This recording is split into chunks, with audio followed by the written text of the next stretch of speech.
From pure beauty to puzzling peculiarity to marvels of player achievements, the Abyss holds it all. Well, about half of the wonders we'll be visiting today are actually in the sector called the Fomorian Frontier. But to me, this whole area of the galaxy, on the far side of the core where the stars begin to thin out, has always been like a single area, a kingdom of the unknown. So while the Abyss sector is only the outermost part of that area, I'll just call all of it the Abyss. As of recording, the Distant Worlds 3 expedition is now on its way to waypoint 3, Beagle Point, one that I will include in my list of wonders, but more about that later.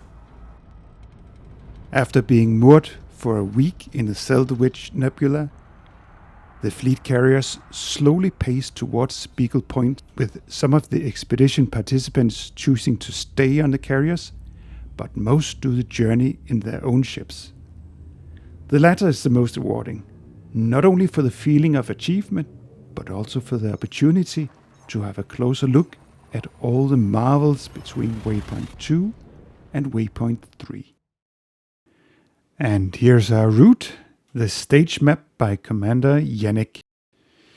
We'll be visiting just about every site worth seeing on the last leg towards Beagle Point and beyond. First stop is Murphy's Paradox. This is a moon that is so close to its planet that it ought to be ripped apart by the tidal forces and be made part of the rings around the planet.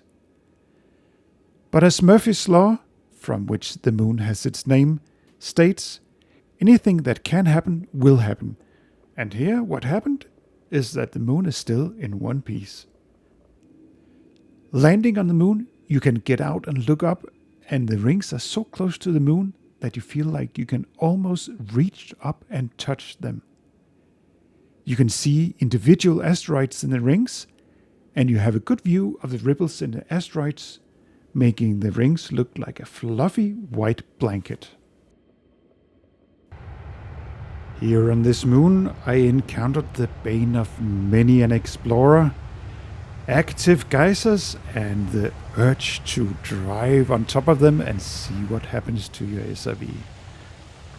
Pro tip, don't do it if you need to use your SRV again before you get back to a station or carrier. Now, did you notice the bright bluish spot in the sky when looking up from Murphy's Paradox? That's where we're going next. The Flight Trap Nebula.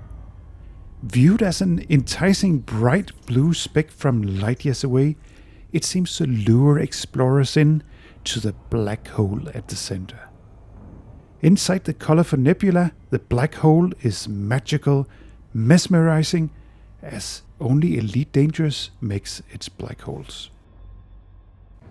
The next stop is another colorful nebula, also a planetary nebula, but this one with a neutron star and 3 other stellar objects within. This nebula gives a better view of the galaxy from within, and the neutron star a more dominant center of the nebula. I quite like this view. I think we got our thumbnail here.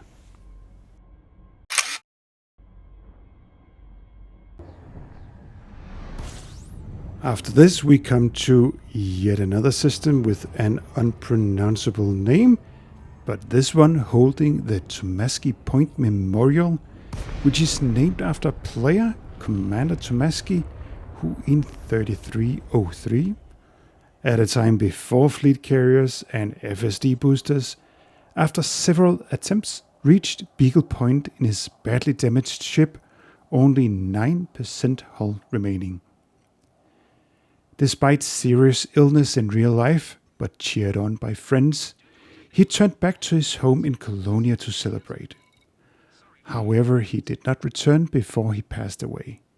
His last known location was this system, which the galactic mapping project called Thomaski Point in his honor and petitioned for Frontier to put in this tourist beacon with his story. The tourist beacon is located right next to this Earth-like world, which is positioned right now with the sun being on the other side, so we can't see that it's an Earth-like world. But wow, that's a good view for Memorial.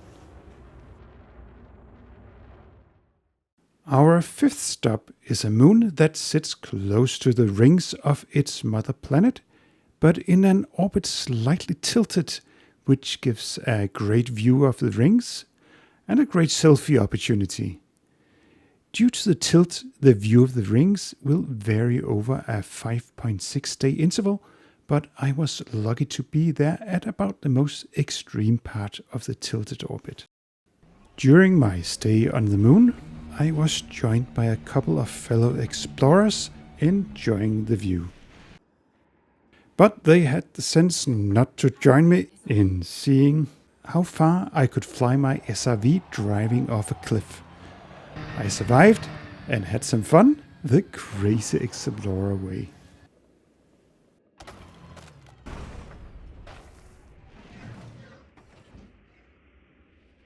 We are now getting closer to the edge of the galaxy, and here in the middle of the abyss is this 3-star system with twin habitable planets.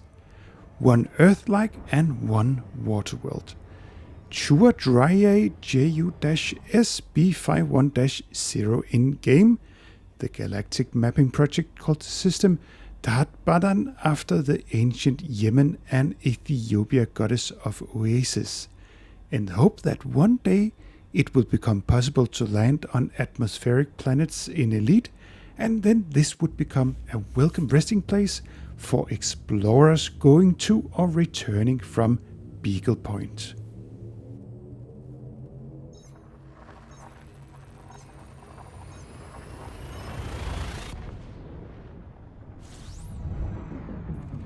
The 7th stop on our journey is one more colorful planetary nebula with a black hole at its center, called Distant View in Blue. We are getting spoiled. This one is more deep blue and clearly fewer stars in the sky compared to the planetary nebulae we saw earlier, but no less worth a visit now that we are already in the vicinity.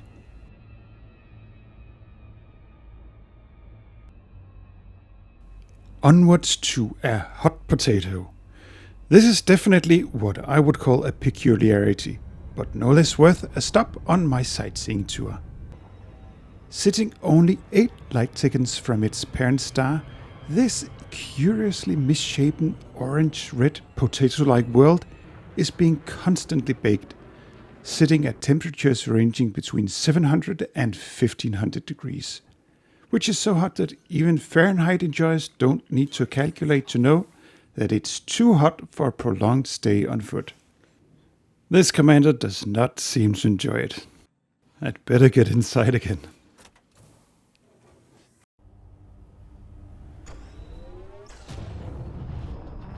Now, let's get out of here.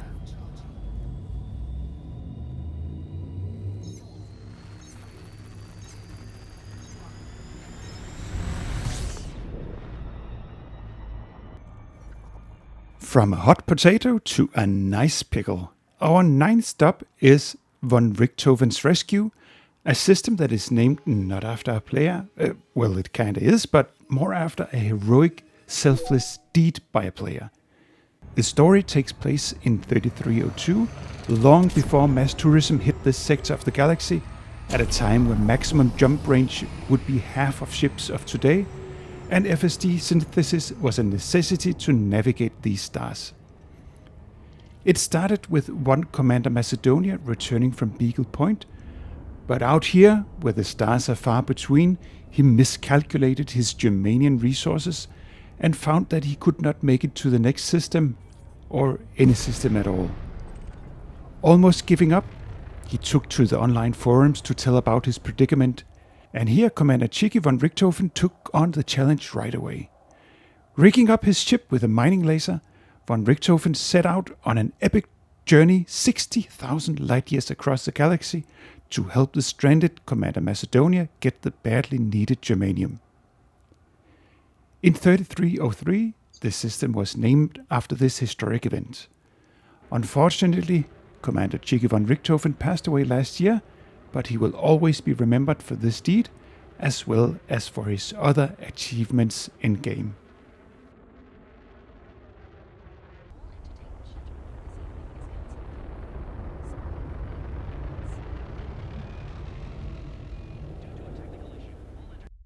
The penultimate stop on this journey takes us to the farthest most system from Sol to be visited by a player. This is where even a modern, fully engineered ship needs to take a detour to avoid having to use FSD synthesis. And for the second to last jump, I had to burn off some fuel to get enough jump range. Fortunately, it will still have enough to get back, so no rescue will be needed for me.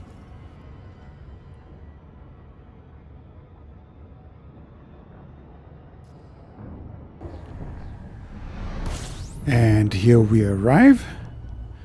Let's have a look. Sol, 65,647 light years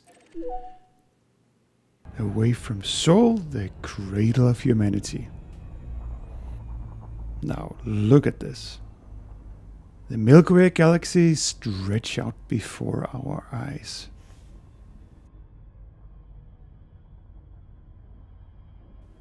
Our vantage point, the system, is called Isham's Reach.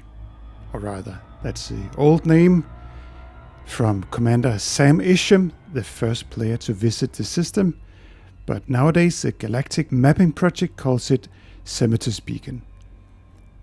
Which ship Sam Isham flew back in his day, I do not know. But knowing the popular exploration ships of that time, it was probably an Anaconda or maybe an Asp Explorer. One of the worst ships for exploration in that time was probably the Sidewinder, but nonetheless, a Sidewinder was a ship of choice for Commander Ranger Zero, who reached this system in November 3304.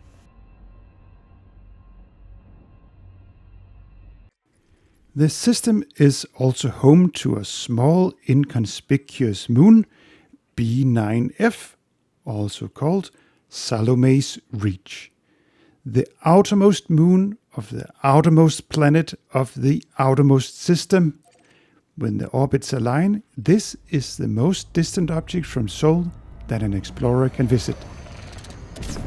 The farthest distance from Sol ever achieved was also from this system, when Commander Kaboom traveled 74.1 light years by supercruise, taking 292 hours, being refueled several times by companions, and making it to 65,721 light years away from the Sol system.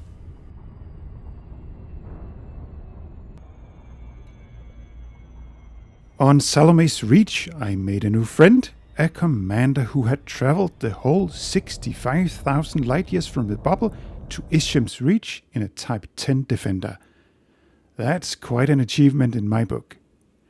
We engaged in the preferred pastime for explorers meeting up in the void, driving around in our SRVs doing crazy things. I was a bit rusty in the discipline of jumping on top of large ships, but Commander Don't Click Me managed to park on top of both mine and his own ship. Though unfortunately he dismissed his ship by mistake while he was on top of it, making the SRV explode.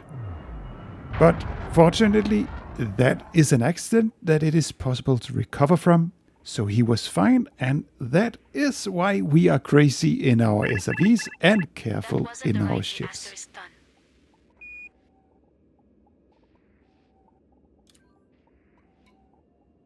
Back to Beagle Point, which for a short time was the farthest system from Sol visited by commanders, but now a goal for pilgrimages by many an explorer.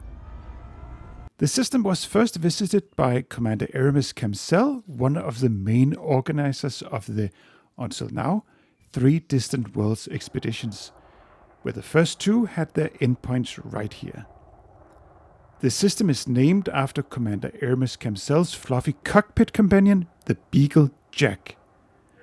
And here I am trying to find this Distant Worlds 2 final base camp, known as Legacy Crater, the place of many an SRV shenanigan as well as mishap, and to me the festival grounds of the exploration community of Elite Dangerous, a bunch of playful, welcoming and at times wonderfully nerdy players.